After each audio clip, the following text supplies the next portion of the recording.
There you are, Maygen. Hi. Sorry about that. We just click a couple buttons here. Did you put them downstairs? And there is Noah in the flesh, in the virtual flesh. How How are you guys doing today? How are you doing? Good, good. And of course, Maygen and Noah are of Maygen and the Birdwatcher. Their wonderful new EP, Leap Year, is out now wherever you stream your music, guys. Look at you guys. Look at that compound. Look at that creative compound. Where are you guys coming from? This is my home now. It looks cuter than our practice. Okay. Yeah, I thought Our practice space was going to be iffy because, metal bands rehearsing next door and whatever. So we brought it to a little quieter spot. St. Paul, Minnesota is where we're at. Yeah, of course. And speaking of Minnesota, Maygen, I'm glad you brought it up. Let me ask you about this because tell me what it's like to record like in the dead of winter. Because I gotta tell you this, like, this one was recorded in Cleveland, Minnesota, like you said, this EP, in the middle of winter. And as someone that was raised in South Florida, like we never made good bands like you guys because it's hard to make songs that heartfelt, like when it's sunny and there's tropical water out there. But what is it like recording, in Minnesota and in Wisconsin? Like this is where the good art comes from, right? uh,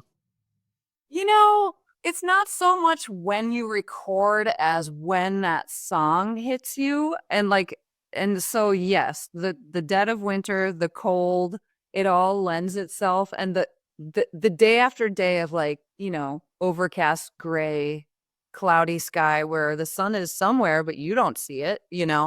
So it kind of puts you in a mode of wanting to write different kinds of songs that a lot of times are more contemplative and more. yeah. You have to physically feel miserable to record a song that's miserable a lot. So when it's negative 20, That's what I'm saying. yeah, that puts you in the mood. You know what I mean? Like it's like that little extra push. Yeah. I get it. And that's how Maygen and the Birdwatcher and some of the greatest American bands have come from. So listen, nothing wrong with that, you know? And Noah, let's stick with you for a minute. Like the name of the band for my audience that may be like the Bird Watcher. Is it true that like you're like a bird aficionado? Is that like the genesis of this?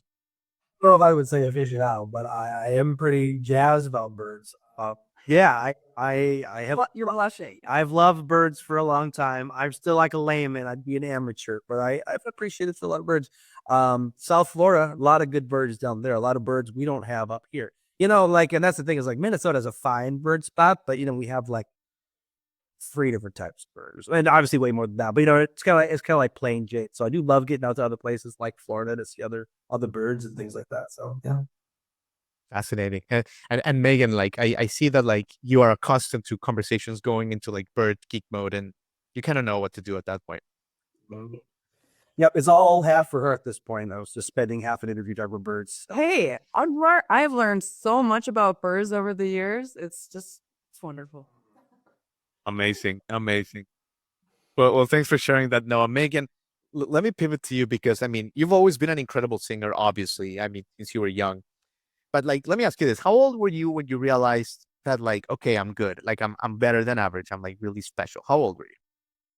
Oh man.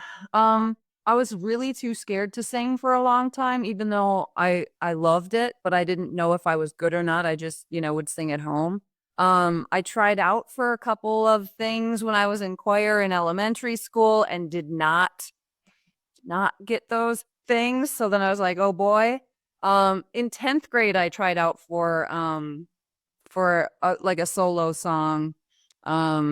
In high school, in my high school choir. And I guess the faces of the people of the choir when I was auditioning in front of them, like made me feel like maybe I was onto something. And I got that solo and kind of went on from that point feeling a lot more confident about like, hey, maybe I have something a little extra, to offer in the vocals department. So and it brings me so much joy to do it. So yeah, 10th grade. Absolutely. 10th grade. Wow, pretty late. And Maygen, but do you still get nervous? And the reason I ask is because, lots of our Nashville friends here, all the way to Chris Martin of Coldplay, still say that they get petrified before they hit the stage. Is that kind of your experience? Because I saw your videos live and like you own that stage. Thanks. It's a relief to hear people all the way up to Coldplay feel that way. Yes, I still get nervous. I absolutely do. But at the end of the day, like after the first, half of a song, I'm in it, like I'm good. I feel good. But leading up to it, I just, it's hard to not have all of the doubts and the what will they think and the etc. But as soon as I'm actually singing and with the guys on stage and everything, it's like the most freeing, wonderful thing. And then you just let that take over. So yeah. Yeah. Yeah, that makes sense. And Noah, I mean, you look so cool with the guitar right now, and you do on stage, but you were a piano guy at the beginning. What was the pivot from piano to guitar? What's the pivot? I guess probably at that age I wanted to look cooler. You want the girls. So it was the girls. 100%, yes. And then I didn't ever get that good at guitar. But yeah, I don't know. I think I watched like School of Rock probably at that time, and I was like, oh, kids can play guitar or something like that. So I was like, yeah, let me do that. So I did both of them in tandem for a while, but primarily I'm a guitar player now. But I still tickle the ivories here and there. Yeah. Yeah.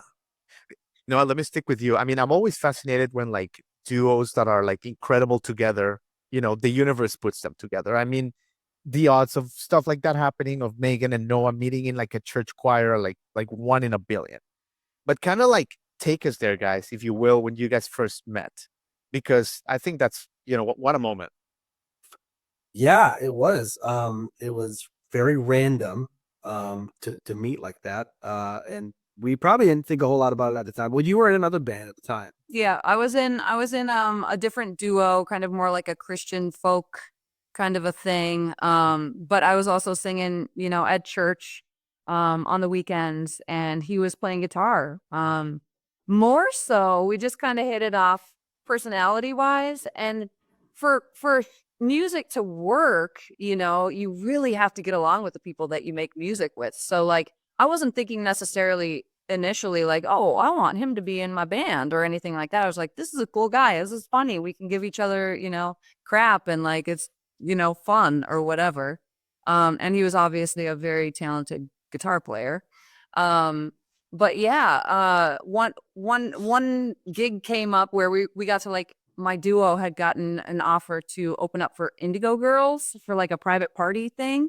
And we needed a really good guitar player. So I was like, well, let me ask the guy from church and see what he thinks. And then, yeah, after he said yes to that, we kind of just hit it off and decided like there was different kinds of songs that were in my heart that I wanted to write. And he also wanted to kind of write original stuff because this was your first time kind of writing original music too, right? I mean, I had been in other bands before, but like as like I was the one of the main drivers of it. Yeah. Yeah. So we decided to kind of branch off from what I was doing otherwise and kind of just start Maygen and the Birdwatcher. Mhm. Went through a couple of names, but yeah. So Maygen, like this is fascinating because I'm not a musician, so I think this is so interesting, and you can shed some light on this. When you're in a group, when you're in a previous group, and like you end up like in the group that you're now, is it almost like when a relationship is like ending, and you know that like it's just a matter of when, not if, and then you're like kind of open to other possibilities, or is it like Noah showed up out of nowhere like a musical Prince Charming, if you will, and just like it just happened? But he's gonna bring that up in the future now. He's gonna be like, yeah. I bet. Honestly, yeah, it to be in a band or any type of duo or whatever is quite an intimate thing. And that's how it was in my previous duo who I was with. It was called Sparrows Rising. And yeah, I mean, like any relationship, when you hit a point where like I'm thinking this direction, the other person is kind of thinking this direction, you want to try to eke it out for as long as you can, but at the end of the day, you want each other to be happy with their pursuits. And that one just had to end. And it just so happened I was probably going to eke it out a little longer had Noah not come along and showed interest in trying to create something together. But thank goodness he did, because this has been one of my favorite things about life. So, Yeah, yeah. I mean, thank goodness you guys came together. Again, when that album came out, Moonshine, Tell us a little bit about that time because, I mean, you guys won a bunch of awards, album of the year, the Midwest Country Music Album of the Year. I mean, you guys, like you said, you started playing, for Indigo Girls, Grace Potter, Paul Cawthon, all our buddies of Old Crow Medicine Show. I mean, that must have been an exciting time, right? Oh, it was such like a swirl of just awesomeness, like because we formed during COVID as a band and we wrote all these songs and we recorded them in early 2021. And we're just like, man, this feels so good.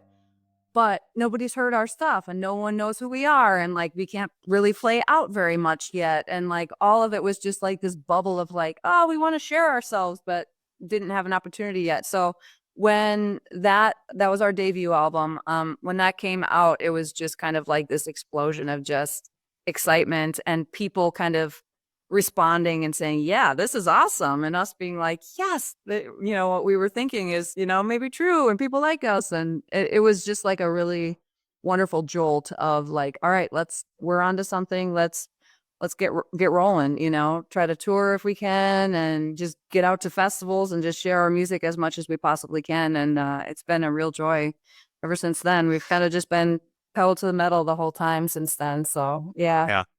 Love it. Love it. What about you? You got to add something about that chapter? It was just, yeah, I mean, it's still exciting, but it's cool. Before that, Maygen and I had been a duo for how many years before we did like the Moonshine album? So we met in 2017. Our duo EP came out in 2018. Yeah. We mostly played weddings and didn't really play our original stuff. Yeah. And I would say like that was fun, but it felt like a couple of years. It was kind of like directionless. I just remember that time like being really excited. It felt like we finally had like a direction and an identity that we were both excited about. Like, and Maygen, when we started, Maygen was primarily a singer and I was primarily a guitarist. So, but then as that time kind of came together, Maygen started playing guitar and I started singing more, and it was kind of fun to be able to do both these things. And right, yeah. So it was just, I don't know, excited. It was exciting to have like an identity and like find out what we could sound like and stuff like that, and kind of, find all those flavors in the goulash. So yeah. Maygen, let me ask you this. And I asked, you're off the cuff because it's so interesting. You mentioned you play weddings. I have a lot of friends here I have some friends that are in a very well-known indie band that have played Coachella, Monterey, the whole 9 years, that they love playing weddings. They don't do it as a band, but like they disperse and they make a lot of good money and they go to Knoxville and they have a great time. Do you enjoy playing weddings? Like it seems like it's like a good little fun way to make money and play, right? And give some time. I love it. So that's how I kind of like started doing live stuff, sort of like So Maygen Lacey has my own like Spotify and everything. And like I did this deal with the Swedish label where I did a bunch of cover songs just in this beautiful way, like Ed Sheeran and Miley Cyrus and all that kind of stuff. I did those songs, but like just really pretty. And all of a sudden, all these brides were like, will you play my wedding? And I was like, yeah, that'd be cool. And I love it. I love so much. I'm like so cheesy, but I love weddings. And so I had met him just very soon after the whole wedding stuff came up. And so he's been the guitarist and we've still just gone out as a duo and done weddings. It's been a little tough to try to give Saturdays away to weddings now when we really love festivals and our band vibe, but like I still love doing it. It's great. Yeah. Yeah, just giving joy, absolutely. All right, guys. Thank you so much for your time. Let me leave you with this, Noah. Tell me a little bit about, you guys are very, very involved with a great organization that deals with ecosystems, like with the South Dakota Grasslands Coalition. Tell me a little bit about that. I think it's really cool. I mean, we didn't know about it until research, about, the birds and the species and all this stuff. How did you guys get involved with that? Is there any link or anything that we can help or kind of you could pitch in? That's a great question. Yeah. So how we got involved was they reached out to Maygen about a year ago at this point, right? Just kind of off the cuff, they had been looking for some, I guess, like a theme song in kind of the style that we did. So they wanted to reach out to us and just say, hey, here's who we are with the South Dakota Grassland Coalitions, because there's all these grasslands in South Dakota that I have been diminishing for, quite a while here. And the idea is to kind of protect them. And right away, we were really excited about that because in our state, we have something really, really cool called the Boundary Waters. I'm not sure if you or your fans know what that is, but it's this great waterway up in northern Minnesota that all these interconnected lakes, and it's a awesome nature area that we have people from all over the world coming to, and but also there's a lot of legislation to protect that and reasons because there's encroachment, logging, and oil, and what yada yada yada yada yada. But talking to these guys, it was a very similar vibe as kind of how we already are involved in things around here. So immediately we just hooked up with them, and they just wanted us to write what we felt like we should write for them. They didn't really give us a mandate, but they asked for us to take inspiration from the grassland and write about that. And it was a really, really cool experience to do that. Man, as far as getting involved or helping out, I don't really know what. Well, there's a website, and we decided to name the song after the campaign name. It's called Where Good Things Grow. So it's wheregoodthingsgrow.org that you can go to and learn all about what they're doing. And it's a lot of information for people who live on like farms, and it's about a lot of like regenerative farming and like doing what the land wants to do naturally and just molding it in a way so that we're not using pesticides and being careless and terrible, so that the land can be wonderful for future generations and all of that. So yeah, it was a fantastic experience to work with those guys, and hopefully we will again in the future because they're still going, and so we will too if they want us to. We like nature.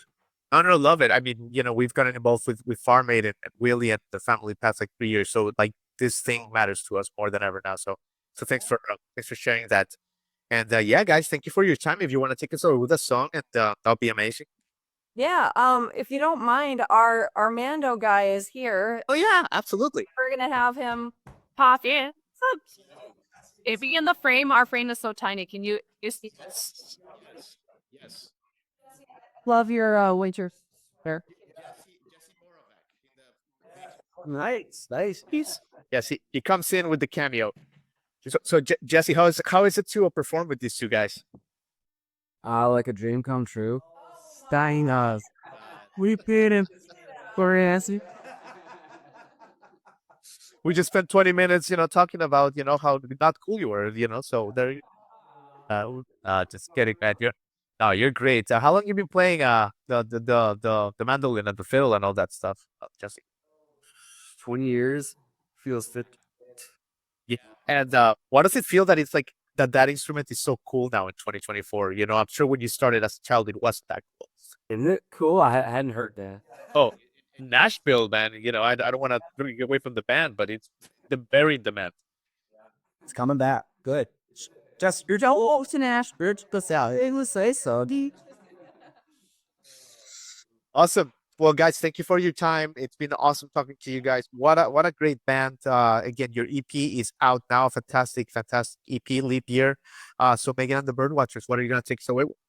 It's the last song. It's came off our last EP called Leap Year, and the song is called Jericho, which is about a farm. Ready?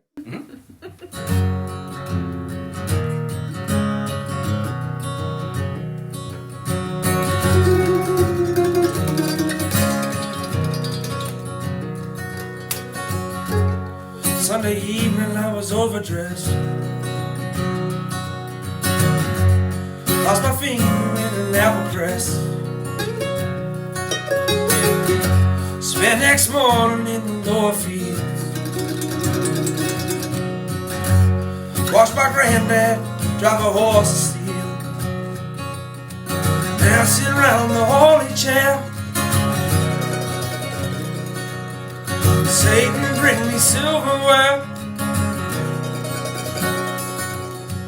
Friday lightning on the man. City boys can't understand. No, they can't understand. Oh Lord, I'm lost in Jericho. Oh Lord, I'm lost in Jericho. With the wind on my face, sign of my soul. Oh Lord, I'm lost in Jericho.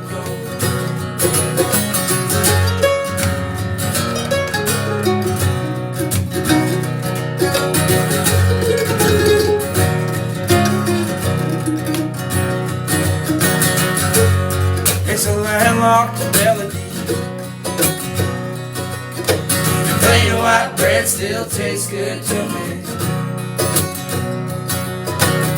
Get it wrong, no, get it right. Don't change the way I sleep at night. Still a child of the field. And I say, oh Lord, I'm lost in Jericho. Oh Lord, I'm lost in Jericho. With the wind on my face, sun on my soul. Oh Lord, I'm lost in Jericho.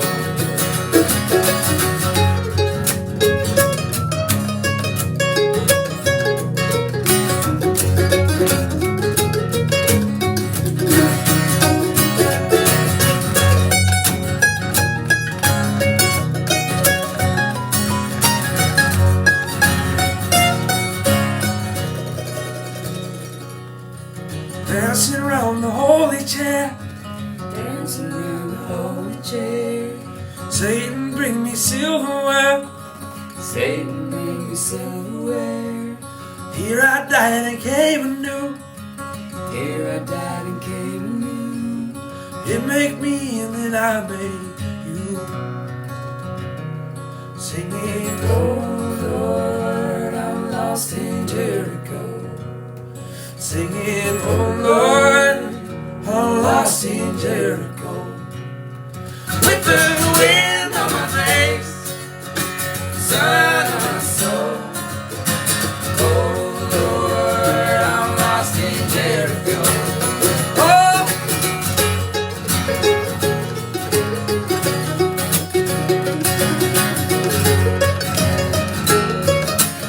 I'm lost in.